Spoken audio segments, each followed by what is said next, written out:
What is up, everybody? Ethan Newberry, the Ginger Runner, here for another Ginger Runner Live, episode number 105. And we are joined by frequent guests on the show, but they're always awesome to have on. They're super knowledgeable coaches, athletes, elite athletes, both with the Nike Trail team. Chris Vargo and Alicia Shay are joining us on tonight's show. We're going to talk about injury prevention, injury recovery. Here's some of their stories that they've been going through recently and future stories for this year, including race plans and goals, which I'm really, really excited to talk to them about because I haven't talked to them in a while. So this is going to be a great catch up as well as a educational, informational episode. Sit back, grab your drink of choice, relax. Here we go, guys. Ginger Runner Live, episode number 105.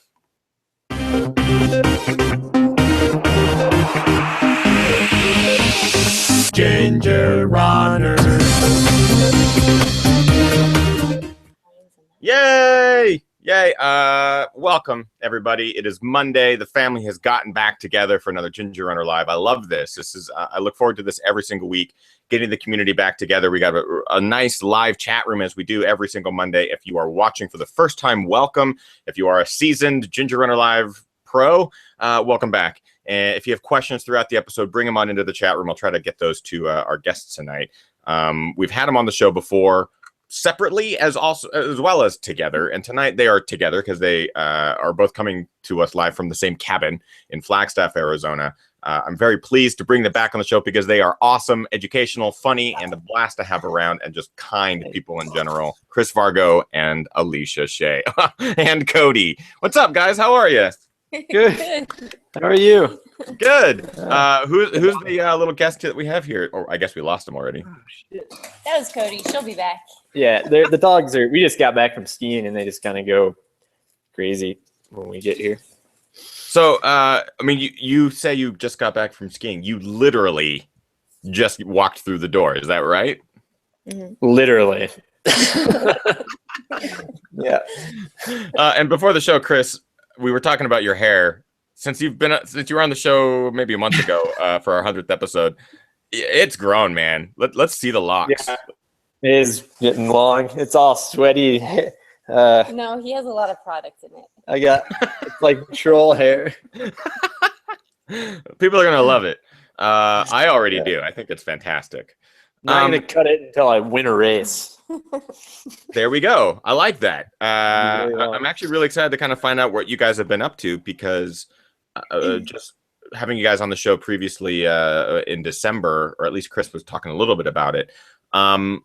There has been some like health stuff going on, some injury stuff. You guys have been dealing with it for quite a while.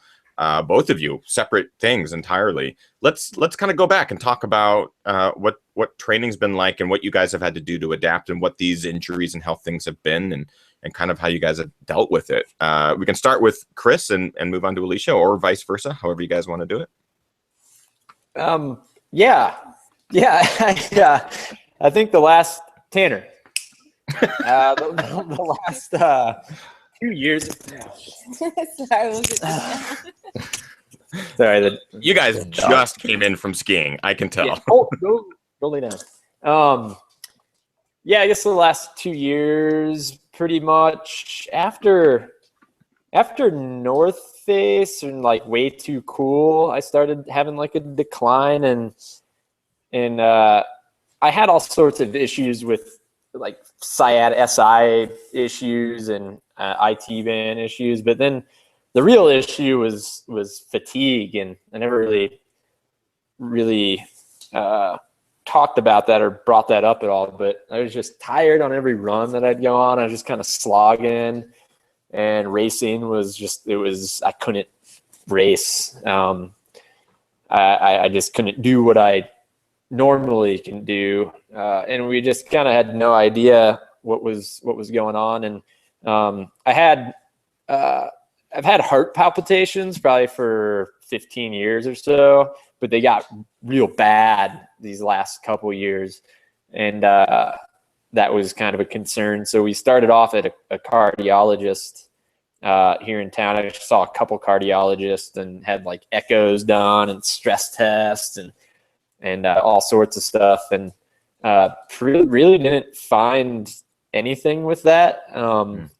Cardiologists, they kind of just sit in their own, they don't they don't really think outside of the ones that we had, right? But I guess they're just doing their job.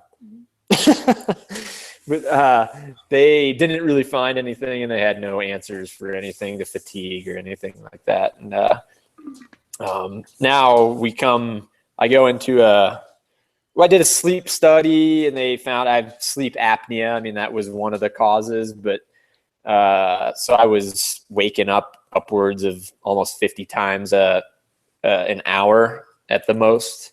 So like I pretty much, yeah, like I've been having some bad ones recently, but like I'll wake up just totally choked out, like can't breathe. So they think that was kind of a cause of it, but I went into an ear, nose, and throat surgeon because I broke my nose a long time ago, and I just can't really breathe out of my nose. And like the ENT like looked at my nose, he was like, "Man, it's like a wreck." And we did a CT scan, and the issue actually wasn't my broken nose, as my nasal cavity was probably 99% closed with inflammation. So it's like totally closed, and it's starting to callus up. So it's like, I'm not like, your nose is this filtration system, and it's not doing what it's supposed to do. And I'm not really breathing well at night. So he said, "How about what do you think about allergies?" I was like, "Yeah, I mean, I've had allergies, and like certain plants make me itch and whatnot, but I didn't really think too much of it." And so I went in for an allergy test, and I went anaphylactic in like 3 minutes. So they like put all these allergens on your back. And my allergist was like, it's rare that it happens, but you can have like a severe reaction. And she was talking to me, and like I very quickly, like I couldn't really focus on what she was saying. And then my heart rate like jumped up to 120 beats per minute or something like that. And I could feel my throat starting to close up. Wow. And then you get this like they say, one of the things that happens is you have this feeling of doom, like people have when they have heart attacks. Like you feel like you're gonna die. Like, well, I'm gonna die right now.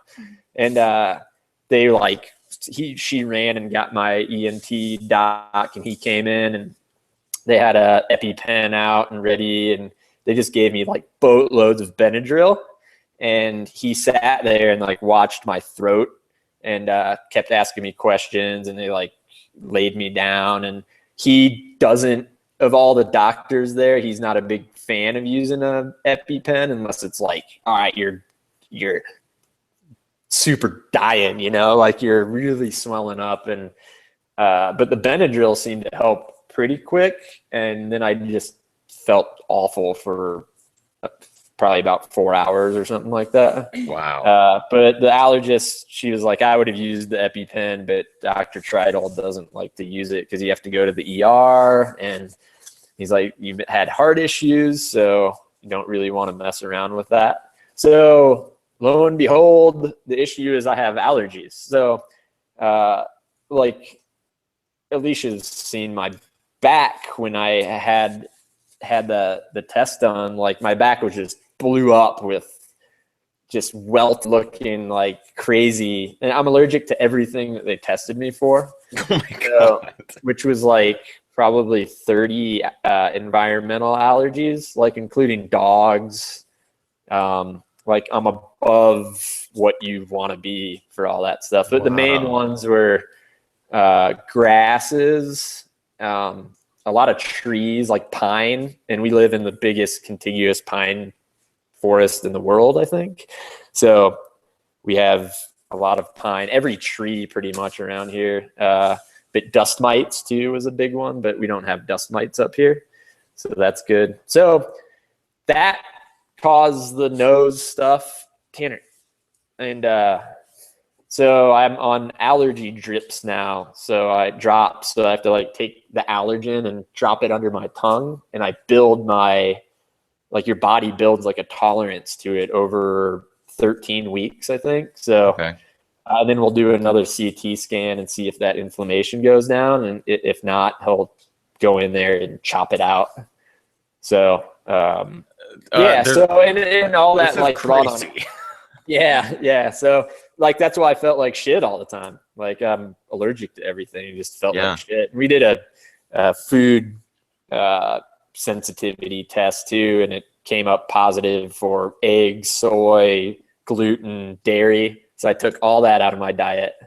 Luckily, she's my girlfriend, because I'd be totally screwed. I would.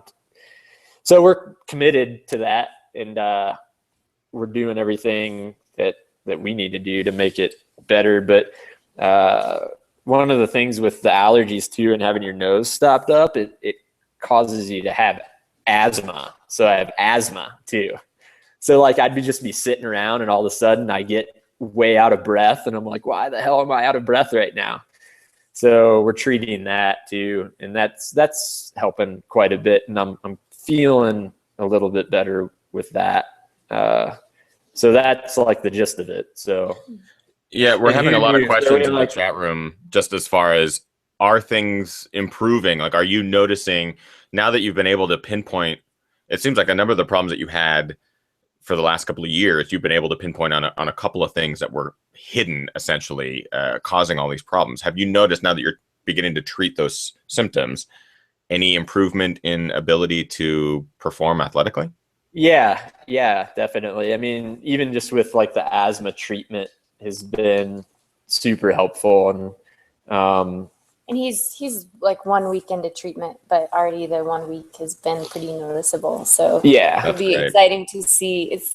I think the most frustrating thing when you're injured or sick or have some sort of setback is when it's like unknown what's going on, because then you can't take steps to, you kind of have no sense of control because you can't do anything to make yourself better. So at least he knows now what's going on and can take the steps he needs to get healthy. Yeah. So it was like kind of exciting to find out, like, it sucked when I went in there and did the allergy test, but it was like, okay, this is like, my body is just taking all that in, and it just feels like crap all the time, like, why do I feel like shit? And that's why.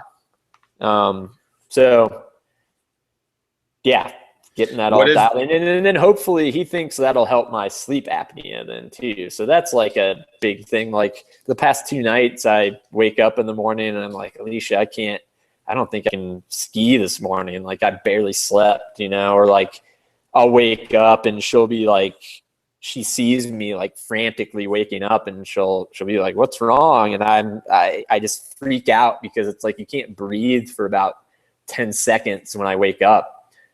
So that sucks. And then even when I don't realize that I'm waking up too. So essentially like my tongue is dropping down into the back of my throat, and then I can't breathe out of my nose too. So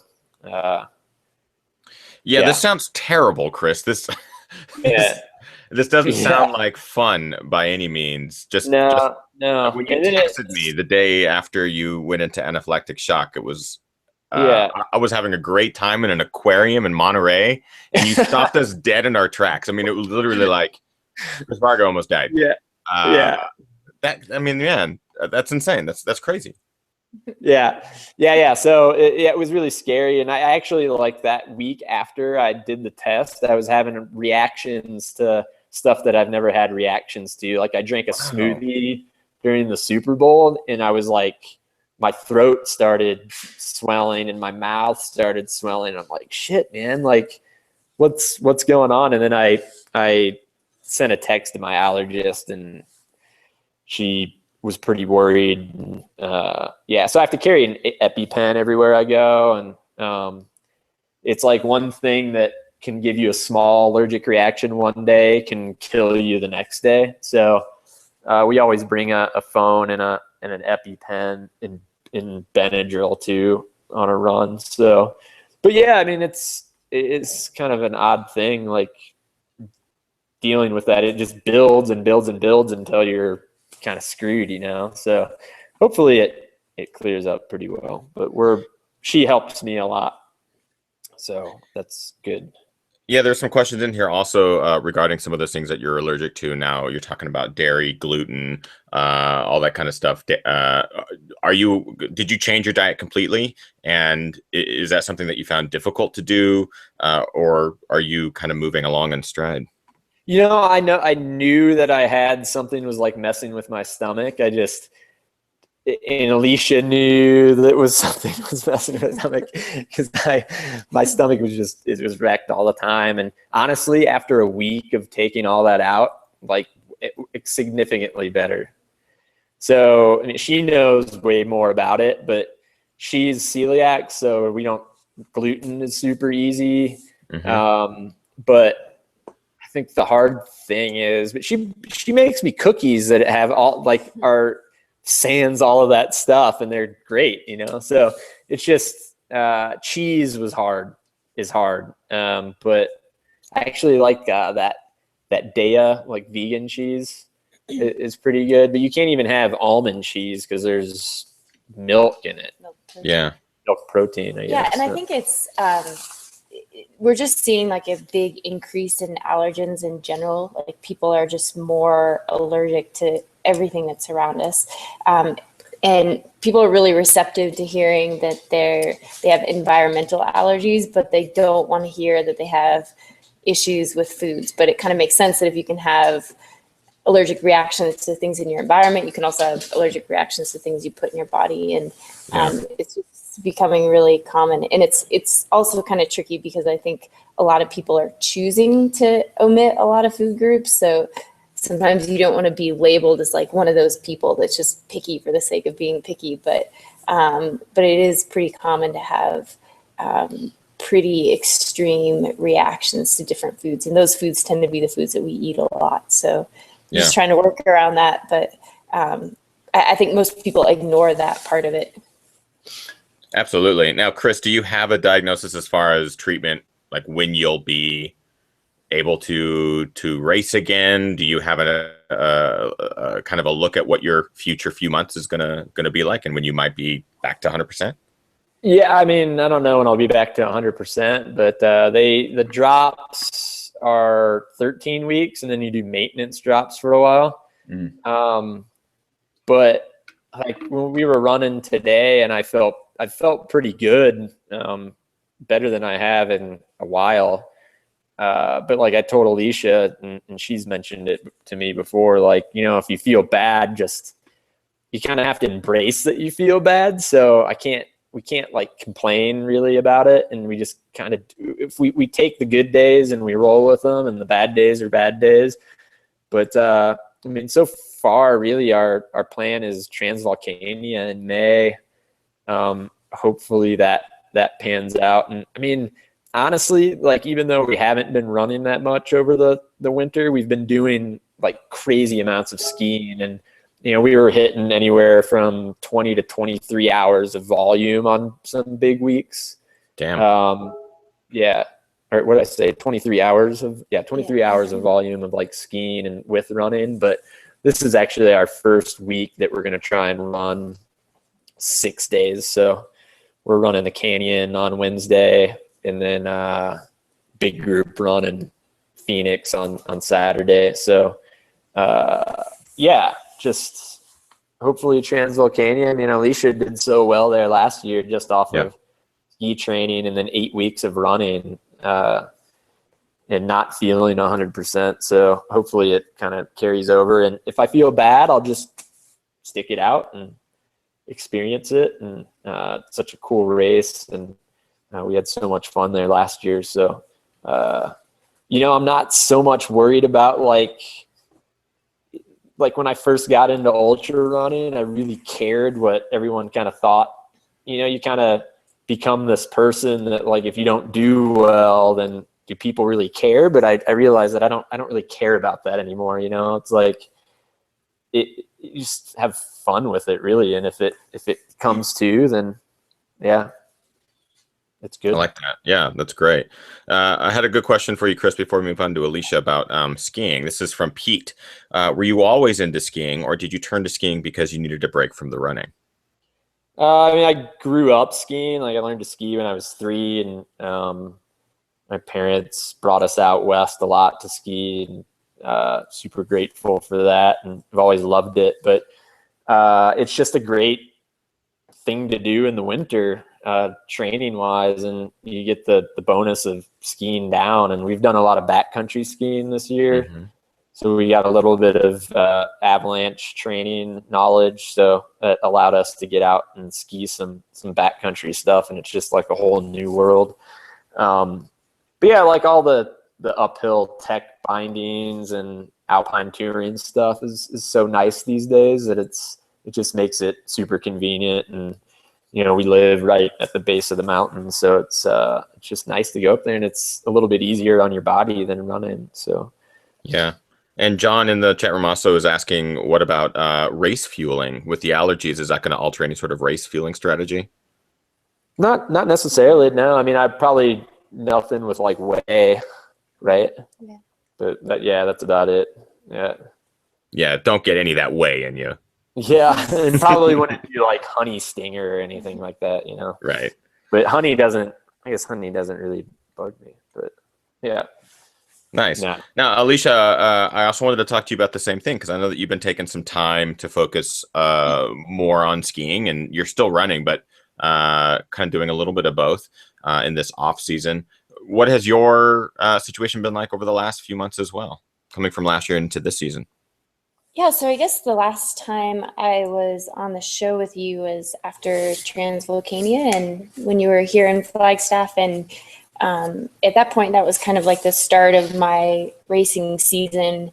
And then it came to a quick halt because I just got really sick and started having some just kind of like weird breathing issues when I was out running, and they kind of escalated really quickly. And I thought, well, maybe I developed like asthma or something, or maybe I'm just got really out of shape somehow, even though we were training a decent amount. And those episodes kind of started turning into like super scary, like breathing, lack of oxygen. Like I would kind of like start to lose myself a bit.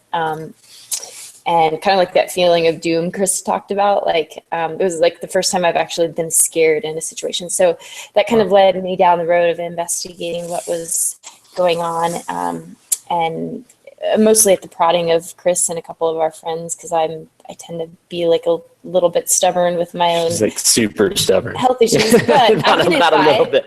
I can advise people really well, but it's hard to be objective about yourself, I think, and we spend so much time training ourselves to be tough and push through and develop this pain tolerance that then when you start having health issues, sometimes it's really hard to acknowledge where that line is of pushing through versus listening to your body. So I kind of had some difficulty doing that for a while, but eventually got some testing done and found out that I had some viral cardiomyopathy. So the sickness that I had was most likely a virus that caused some stress on my heart.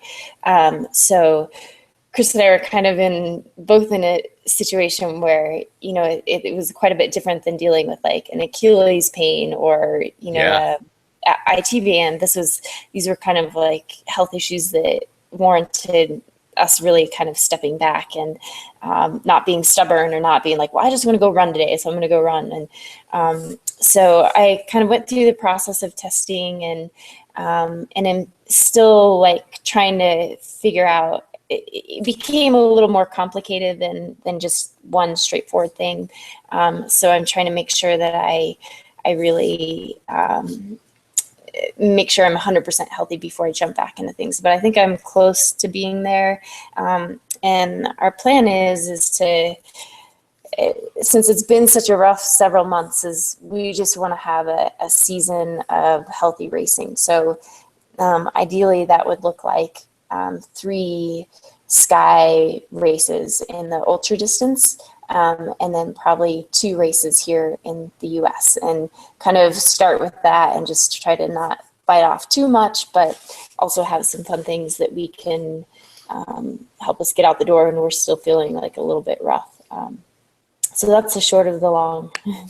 I mean, that still sounds like a pretty damn incredible season. So you're already talking about traveling internationally for 3 races this year. I was going to say Transvolcania, because Gran Canaria is this weekend. This weekend. So Transvolcania will be one of them. Do you have your sights set on other races at this point? I mean, is that something that's going to fill your calendar? Yeah, so like I mentioned, we're going to try to do 3 of the international ultra sky races. So it'll start with Transvolcania, and then a month later is Madeira um, in Portugal, and then the next one will be probably the rut here in the U.S. There's one more in between there in France, but we'd like to start with those 3, and then do maybe 2 of the U.S. sky races. So I'm really excited it's a different form of racing for me, coming from a road and track background, and Yeah. I probably would be suited to do a different type of race, but after being over there for Transvolcania last year, there's such an incredible amount of excitement and love for the sport of mountain running over there that I want to learn how to do it. I want to develop the skill set and get better at it. So you have to start somewhere and just get the learning curve going. That's awesome and super exciting. I like hearing you guys talk about the plans for this year and that there's races already on your docket. Well, a big part of what I wanted to talk about tonight as well is for viewers, is for our regular viewers, or regular runners, mid-packers, back of the packers, dealing with injury prevention and injury recovery. Having 2 elites here who were dealing with their own health issues for the last number of months and trying to come to diagnosis. And Alicia, you were just talking about having to kind of deal with coming to the realization that there is something going on and you will need to take time to let it figure itself out. Is there any advice that you can offer to anybody watching that maybe has something happening or is worried about a potential injury, or what if they run into it at some point in the future? Like, what is the first step, I guess, in dealing with something? Sure. So I guess for the athletes that I coach, I kind of see in how injuries fit into training in maybe 3 different kind of divisions. So the first would be prevention. So with the athletes that I coach, you always want to keep things on the side of prevention, where you're doing things to be ahead of the game so that you don't get injuries. And that might be just adapting training, stress management, strength training, nutrition, getting the right balance of when you're training, you want to load your body, you want to stress it so that you can adapt and recover and then get stronger. So really keeping a fine balance of that load and stress and adaptation and recovery. So that's kind of all part of prevention. But oftentimes prevention doesn't work all the time because things happen. And so then you kind of have like this damage control phase where you're starting to feel an injury coming on, or something's hurting, or you're kind of like in the middle of pain or extreme soreness or fatigue. And so with damage control, there's often I like to think of that in a few days you can turn around the course of an injury a lot of times. all I hear is just Cody. Sorry, the mic is like It's really funny though. Sorry. Oh man.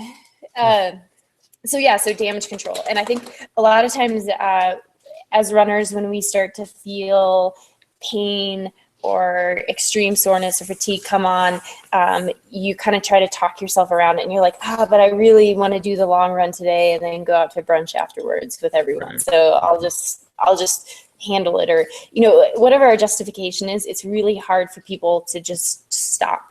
So that's where I think having a coach really helps sometimes, because sometimes you need someone to tell you to stop, because there's a critical period where if you notice that your body's sensing an abnormal amount of pain, where you can stop that. But most people don't stop that. They go, they push past, and then all of a sudden you're injured. So that's where it's really important to be able to have like a relationship established with a therapist or somebody that has expertise beyond what you can do with a foam roller and a stretch rope, because you're past the prevention stage.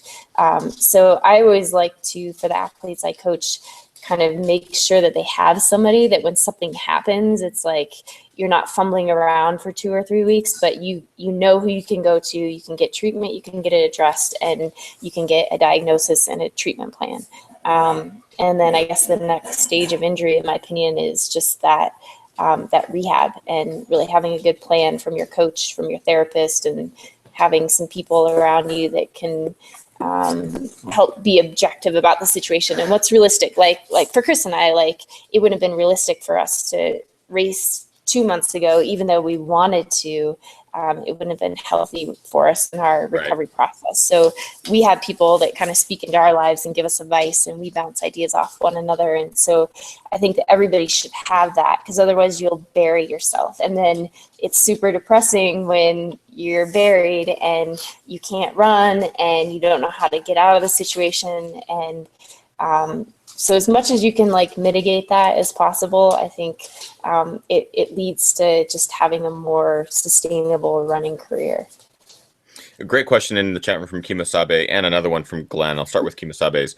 Vargo and Shay, what do the doctors think when you tell them that you are an ultra elite runner? Do they understand our sport in regards to other specialties? Like, do they know how to treat you guys differently? That's a good question. Yeah. That's why we had kind of issues with one of the first cardiologists we went to. He just kind of blew us off a little bit. And then they make you do these tests, like the stress test is a Bruce protocol, where they raise the incline. You start off walking and they raise the incline every 3 minutes and it speeds up. And then they'd want to get you to a target heart rate for your age.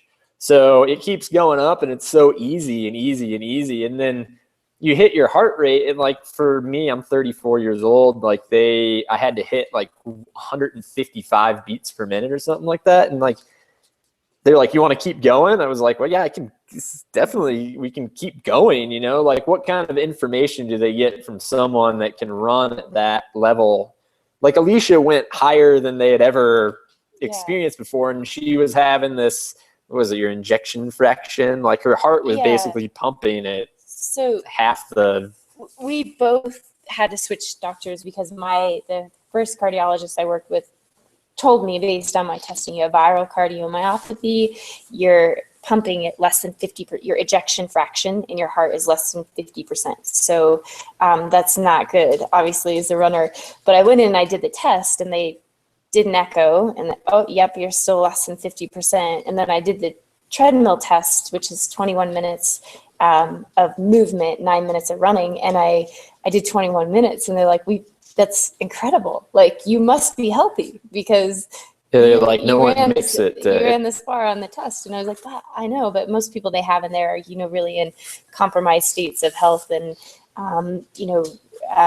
whether that's, obesity combined with heart disease and all sorts of things. So it's definitely important to find from, your, if you have something kind of systemically going on like we did, or even, your Achilles is hurting, you need to have a doctor, a therapist that understands the demands of the sport, because otherwise they're seeing it from the scope of the average person. So it's always important to find somebody that can help you and know what you're doing day to day. Yeah, and don't be scared. I know a guy that I trained, John, he's a doc, and he said, don't be afraid to ask for things from doctors. Like you're paying them, so like don't be afraid to ask. Yeah. And if you don't like a doctor, go and see another doctor.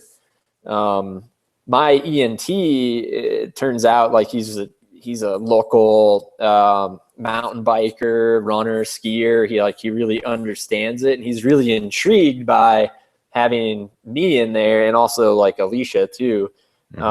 Just what we're dealing with, because there's not a lot on it, he doesn't get athletes in there very often, or at least cardiologists were making money off of like old people that are smokers, so yeah, I mean, we've found some really great doctors, and I think it's okay to say like, well, I think you're wrong. Like Alicia would come into the cardiologist with me and she knew more than the cardiologists we were seeing. Right. And the guy was kind of just smug, and we were like, none of this, So we went to another guy who ended up actually spending over an hour and a half with both of us in 2 separate occasions, which is like unheard of a doctor, so yeah, I think finding a doctor that really is interested in it and interested in helping you and knows a little bit more about the endurance side of things. So yeah, familiar a lot with of the them sport. are stumped, like with the heart stuff, they're just kind of like stumped. But same goes with like a PT or a like sports chiro, or they have to, if you don't like them, then go and find another one, I guess, and ask around and find someone. And yeah.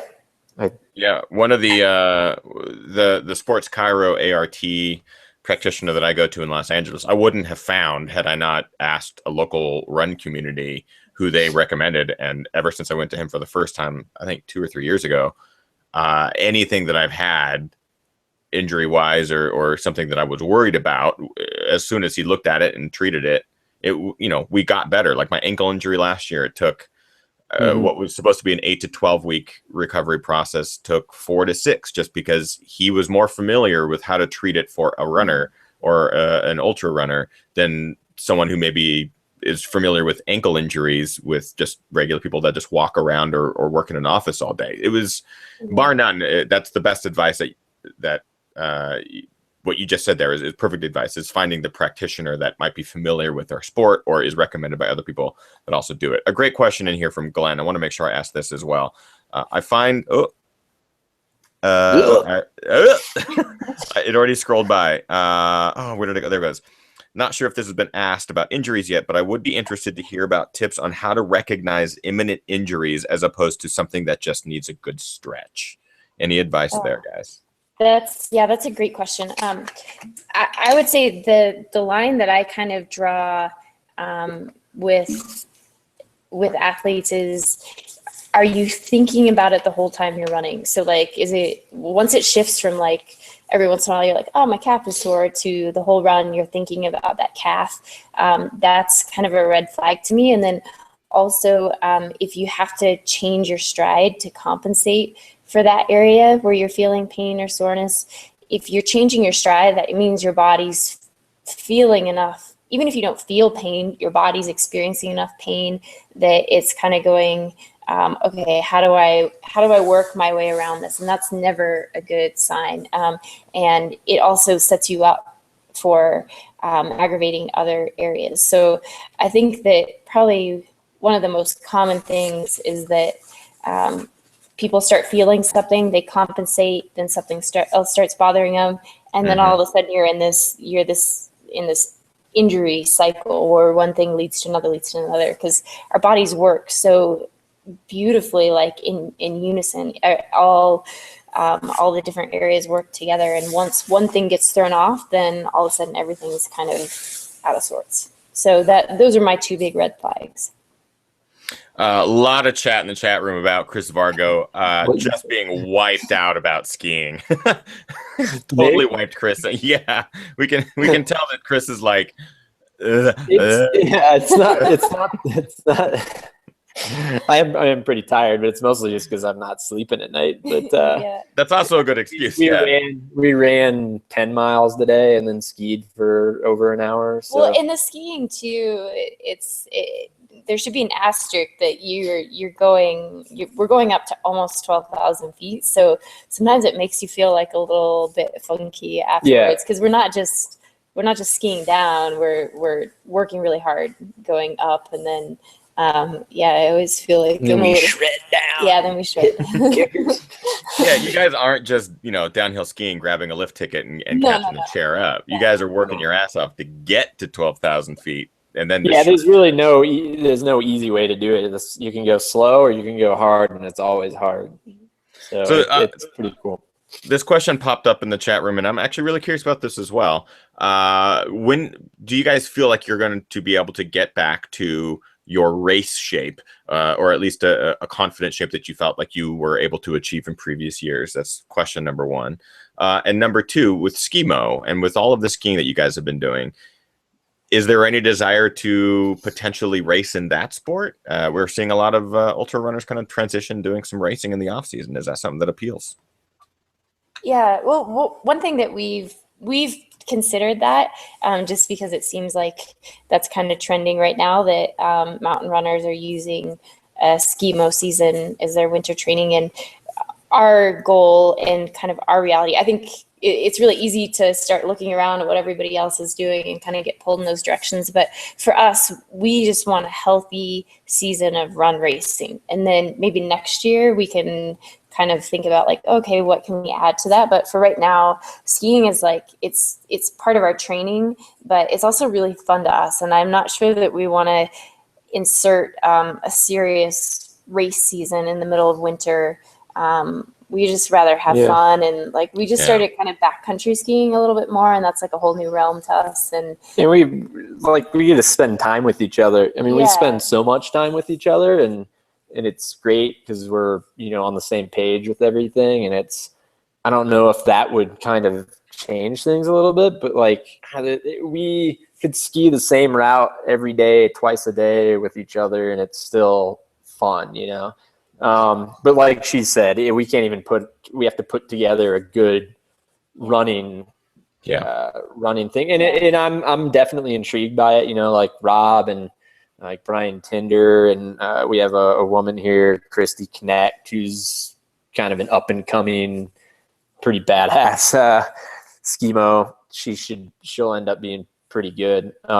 They've been out racing and, having a lot of fun with that. And, but they were healthy through the season. And Rob, he can always pretty much dial anything in. So I think he gets fixated on something and he does really well at it. So it's pretty cool to see like his progression with it. But yeah, it's I actually bought like a full skimo race setup this year. And nice.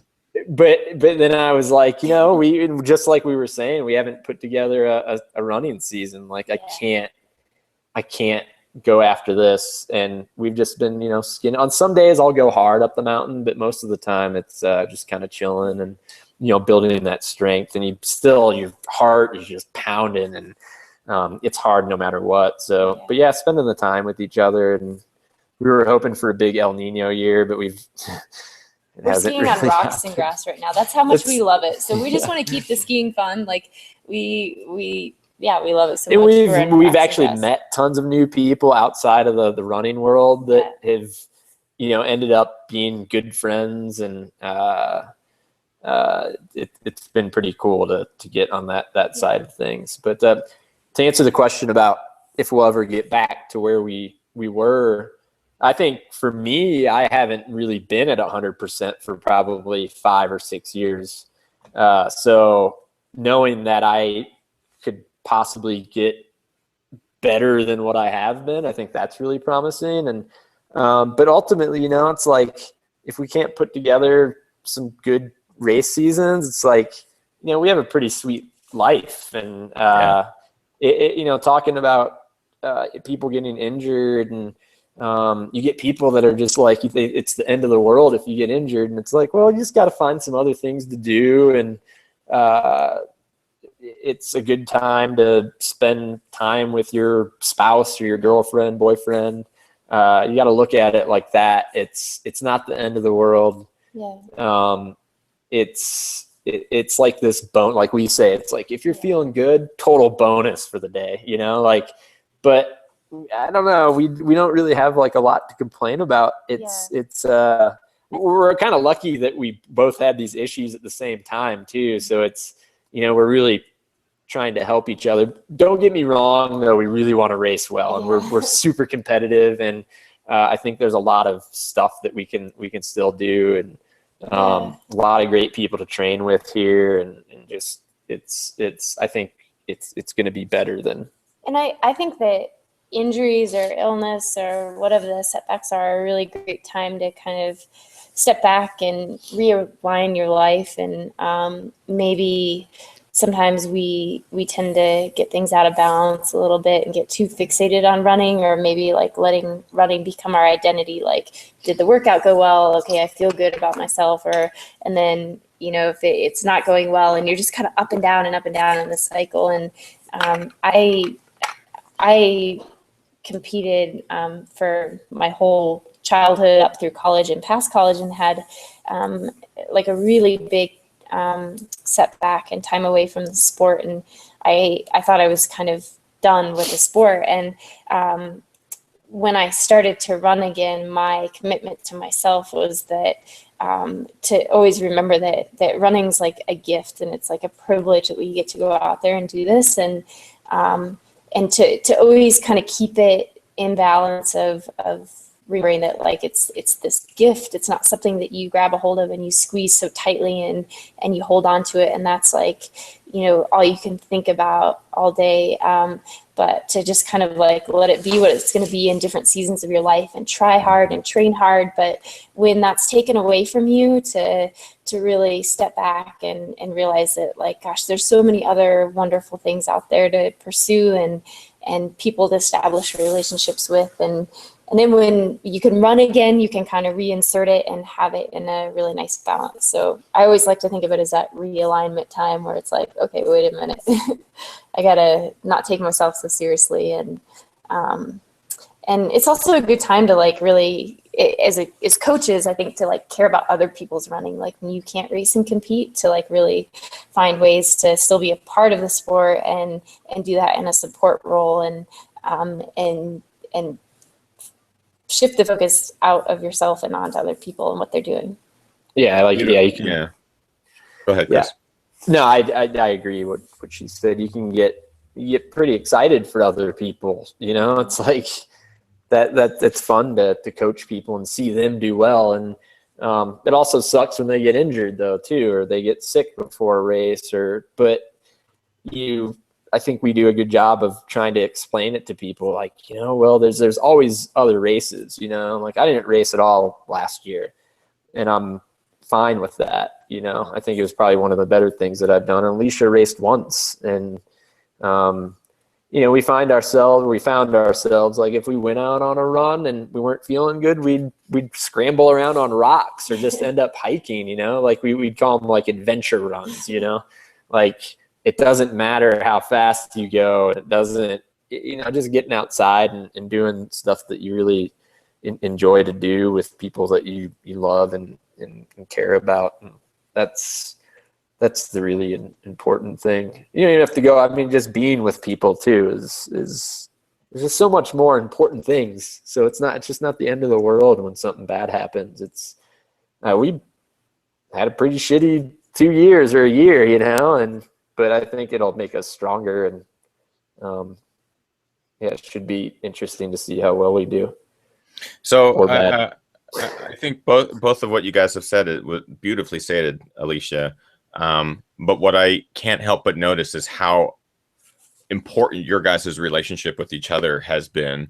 It's something that I'm immediately relating to because it's the same sort of thing that I have with Kim, in the sense that it seems like you guys support each other no matter what and are each other's partners in crime, essentially. How important is that relationship to you guys being able to get through these periods of injury, health issues, working towards a goal of getting back to the 2016 season? Yeah, I mean, like, just on a personal note, I've lost a spouse before, and it kind of makes everything, the important things become really important, and what's not kind of fade away. And so I think that I feel like now in my life, no matter what happens, like having like love and having family and significant others that you care about, like when you can lean on in hard times, that's like all that matters. You've got the best thing, like you've won the prize when you have that. So we have to remind each other of that sometimes when we get like frustrated or like, you know, things still aren't going well. But at the end of the day, like we still have something like really beautiful in each other. And so I think that, yeah, that's definitely a gift. And so I have coached athletes who get, go through difficulty and, you know, get really, just super down, you know, just really depressed because they care a lot, and I empathize with them in that. But I, based on my own experience, I try to get them to kind of look around and maybe see that as a sign that, like, well, if it's that bad for you, you've got to find some other things that are more fulfilling and bring you joy. Definitely. No, I mean, like, without each other, it'd definitely be hard. And we tell each other all the time how lucky we are. It's hard to be really down and out. Like, some days we'll have really, really bad. One of us will have a bad day, and the other one, bring you back up. And we do a good job of that. And, super supportive of each other, and we've been through a lot of stuff and realize that we're lucky. Yeah. And Ethan, you mentioned that you're a little bit injured right now as well. A little bit. Been dealing with some shin issues, and it's one of those things where you put it off. It started in late December, and in my mind, I'm like, it's not even going to be an issue. It's going to be something that's going to go away. It's one of those little niggles that just comes and goes. And the more, well, like you said, the more runs that I ran that became focused on that is when the red flag started to go up. I just had an ART treatment on it last week, and it's been like the best improvement on it since it happened. And so I'm really optimistic now, but it's one of those where I was just juggling with going to have to take 6 to 8 weeks off, possibly more.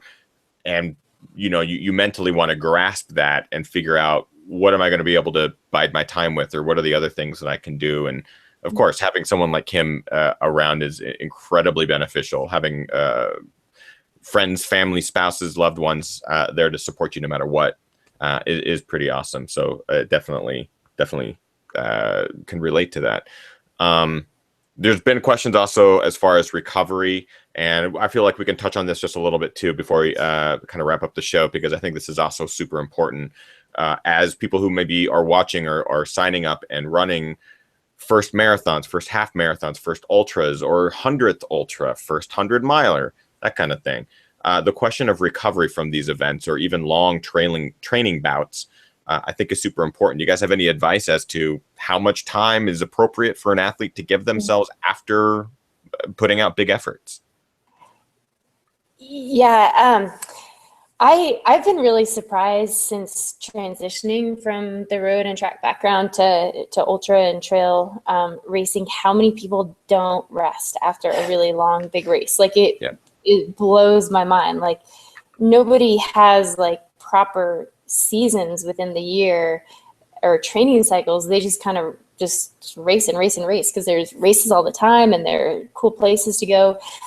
So I really encourage people to focus on having that kind of that season or those goal races, and then a period of recovery, because what happens is you stress your body and you have to deload so that the next training cycle you can start a little bit out of shape, but you can train harder, and you've given your body that ability to really absorb the next training cycle and then do better at the next race. And so instead of just kind of this like flat line, like, race, keep running, and you never really make improvements. And that's if you get away with not getting injured or super fatigued in that process. So my recommendation after anything from a marathon on up is that the week after be rest, like maybe movement, like walking, hiking, light spinning on a bike, but you're not running at all. And then the next week is kind of when you start reintroducing running. Maybe that's 3 to 4 runs, and that's 30 to 40 minutes, really easy, and you're kind of what's termed like active recovery. So you're still recovering, but you're still active and you're kind of moving.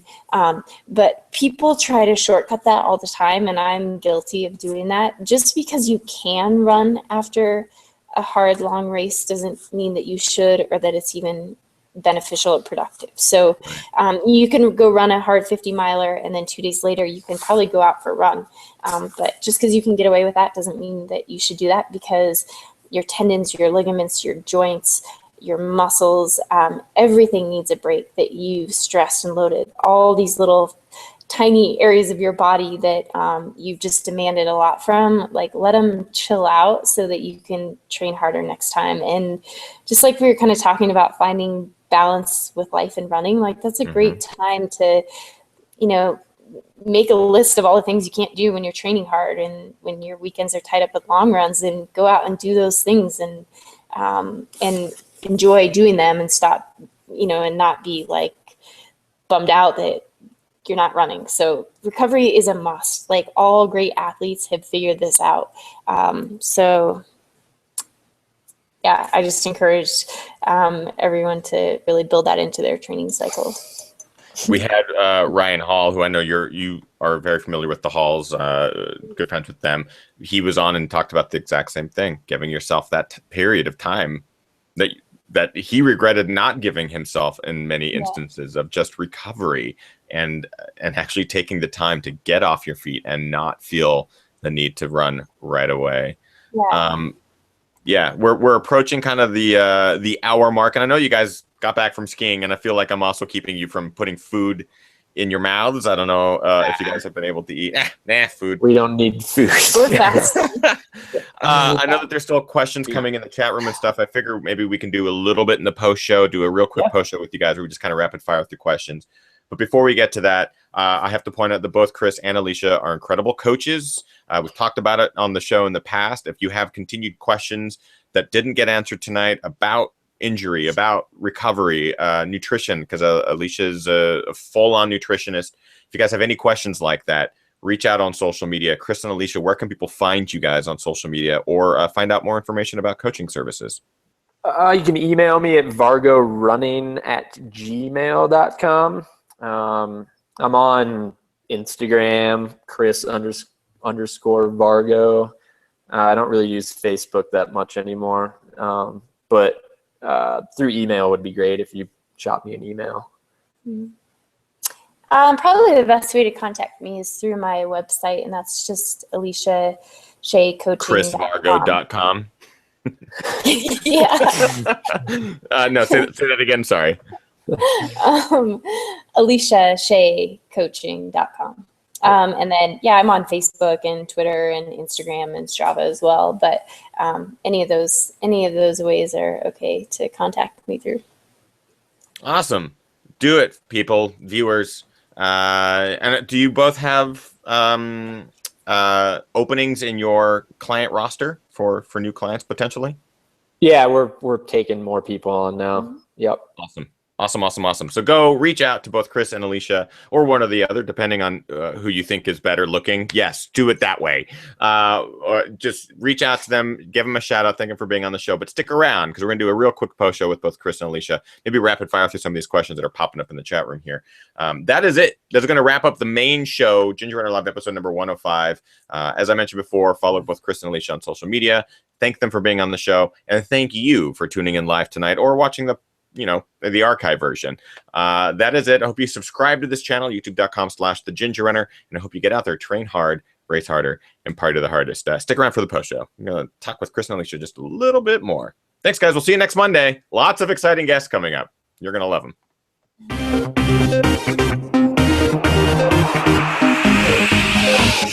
Ginger Runner. What did you guys say?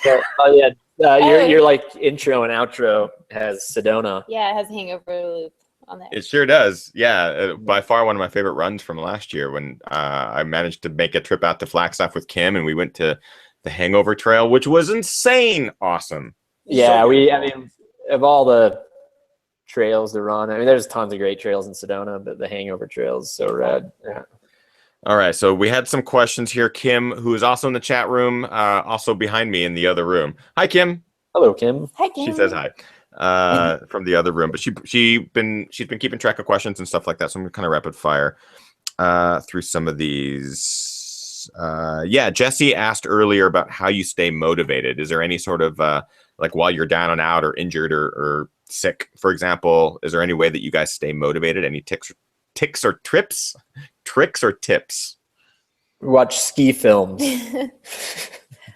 No, we're always pretty motivated. We just know that we do what we need to do to stay motivated, right? I mean, yeah, and I'm super stubborn, and I've just come to the conclusion I just don't know how to quit. So I don't know that it's motivation. It's just lack of an ability to quit something. It's like a blessing and a curse. And it's her mom's the same way, her dad is the same way, and they all wonder like, where did she get that from? It's like, well, but to answer, they're tough folk.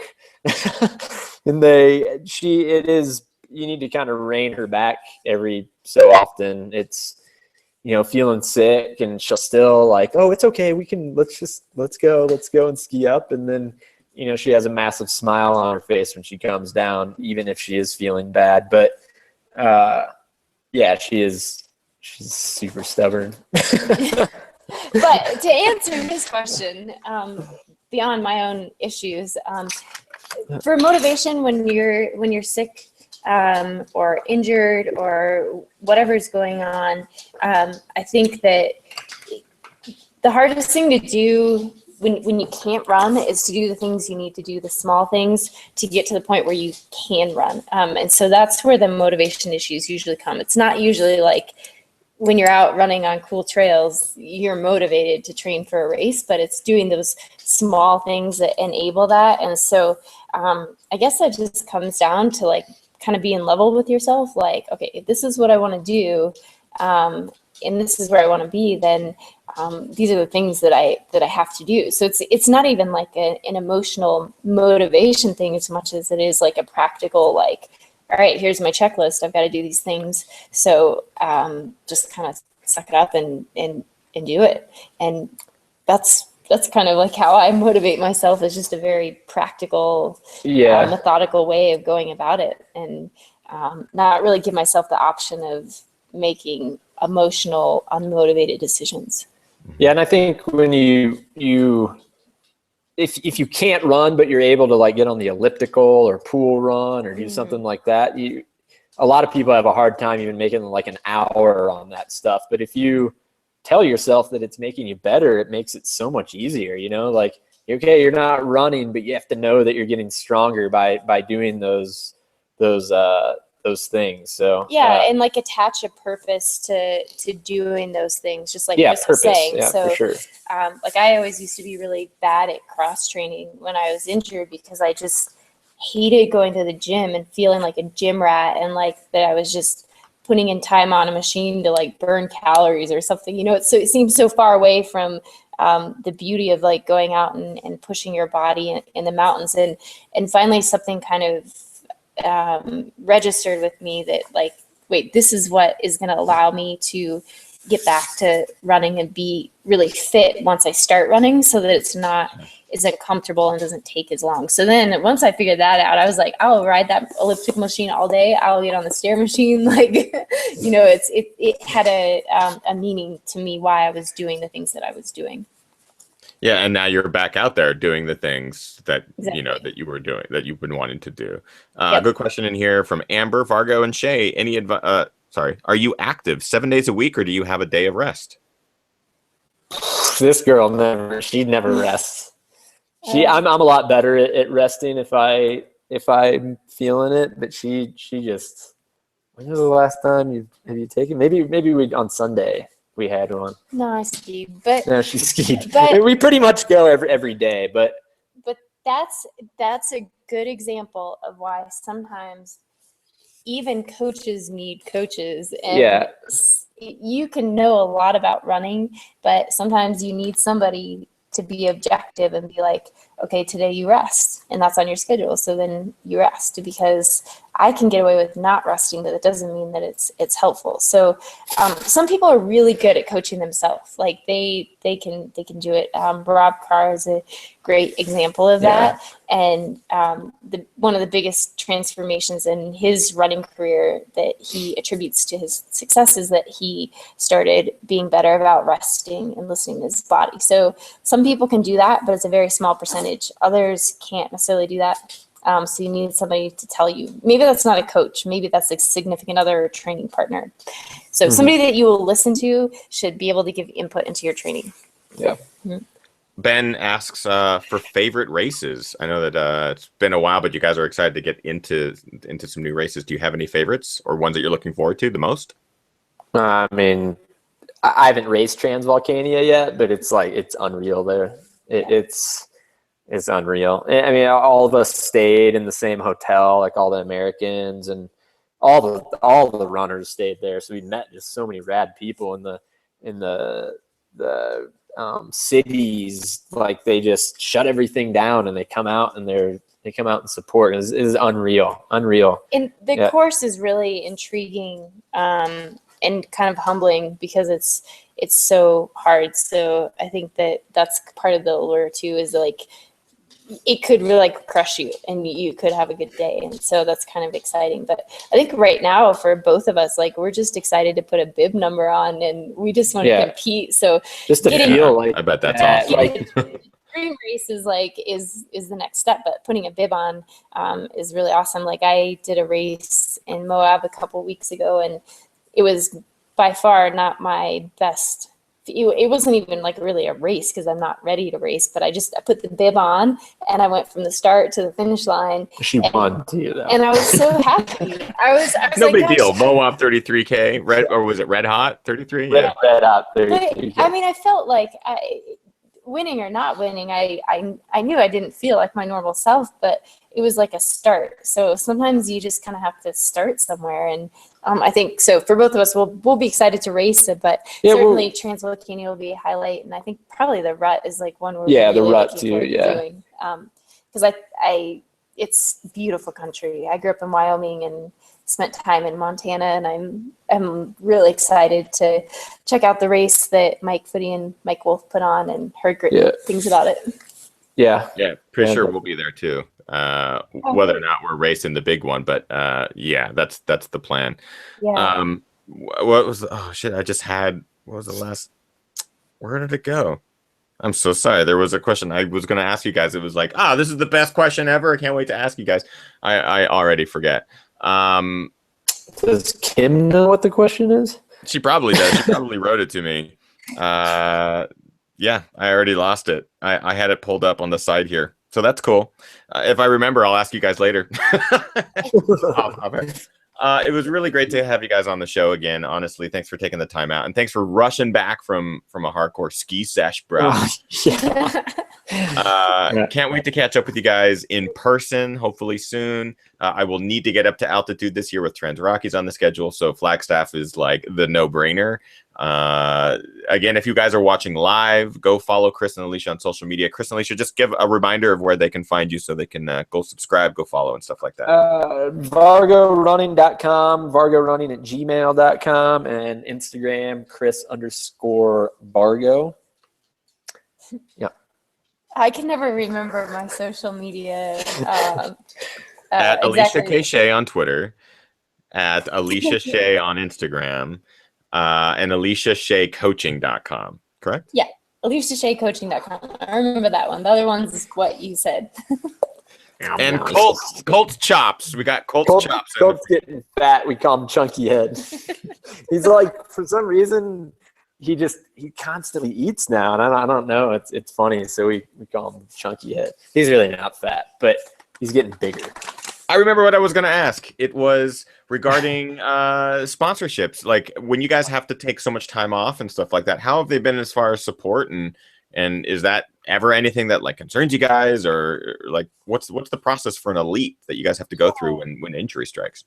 Well, we're both still running for Nike, and really thankful that after a rough last half of the year that we're able to do that. But I've in the past been with shoe sponsors when I was racing on the track and roads, and come up against injury and like a hiatus in racing, and they're really cutthroat in the track and road racing world. So I think that we're pretty fortunate that in trail running, maybe the companies that are sponsoring athletes at this point have a little more long-term kind of like holistic approach to things, and like wanting to see athletes develop and not be like, all right, you didn't perform this season, you're taking a 50% reduction, or what are the stipulations are. So that's a really refreshing change that I've seen from both ends of the spectrum. But what I came to the conclusion to when I got dropped from one of my sponsors previously, when I had like a super serious head neck injury accident that wasn't even running related, and they just kind of kicked me to the curb, is that like I race because I want to race. So sponsors or no sponsors, like I want to be the best version of myself and keep, and like it has no bearing on my desire to get out there. So we'll keep doing what we do. We weren't expecting to really. I think the cool thing about the Nike team is there's just a really cool group of people on it, and have this really cool team aspect to it. And our manager has been supportive, and we weren't really expecting to have a sponsor, but we were like, whatever. We're still gonna race, and we're gonna work to pay for the races. And like Tim Tollefson says all the time, he's like, if you can't make the money to go to these races and work, then you shouldn't do it. Like people like, I think someone came up with did a crowdfunding thing to get them to the Olympic trials. And it's like, well, you can get a job too. You can work, like we're not getting paid millions of dollars. We're lucky to have some support, but if you really if you want to go over to Europe, then save the money and make the money to go over there. We don't want to have to rely on someone for that. And running has cost me way more money than I've ever been paid back, even when I was on a salary as a runner. And so I do it because I love it. So we'll just keep doing our thing. And if we get sponsors, that's great. And we're very grateful for that. But we'll keep running. Yeah, we're going to keep running no matter what, So awesome. Well, guys, it was great to have you on the show. And again, thank you for watching live, everybody. Tune in next Monday, 6 p.m. Pacific for Ginger Runner Live 106. Seriously, the next 4 weeks of guests it's awesome. I'm so excited. So thanks again to Chris and Alicia for joining me tonight. Just a blast. That is it for tonight's show. We'll see you guys next week. Good night.